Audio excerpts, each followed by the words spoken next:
नौजवान है हमारे मुआशरे का कि वो जज्बाती होकर बात करता है, लेकिन ज़िम्मेदार फोरम पर बैठकर जो लोग जज्बाती बात करते हैं और फिर वो इलाक़ाइयत की बात करते हैं, सूबाइयत की बात करते हैं, वो तो मेरे ख्याल में अपने आइन से इनहराफ कर रहे हैं। गवर्नर साहब, क्या आप समझते हैं कि वज़ीर-ए-आज़म पाकिस्तान या शहबाज शरीफ ने किस तरह से ट्रंप के दुश्मन है ऐसा ही होना चाहिए था? क्या थोड़ा सोच के सदर वहीं पर किसी मुल्क ने अगर नहीं किया होगा, क्या वो जो है कि इस टाइम को तस्लीम कर लेंगे, अगर किया तो रद्द-ए-अमल क्या होगा?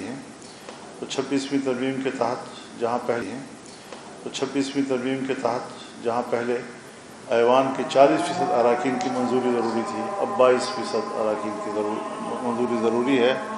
तो उन्होंने जो भी फैसला किया होगा वो हमारा एक आईनी फोरम है और यकीन उन्होंने कुरान और सुन्नत की रोशनी में ही किया। अच्छा मौलाना साहब, ये बताइएगा कि सिर्फ पाकिस्तान नहीं है समन मुआहदे की हिमायत की है, बल्कि दीगर जो इस्लामी दुनिया अजान हो रही, अजान सुन।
मैं हज़रत बसद एहतराम इख्तिलाफ़ राय रखूँगा, क्योंकि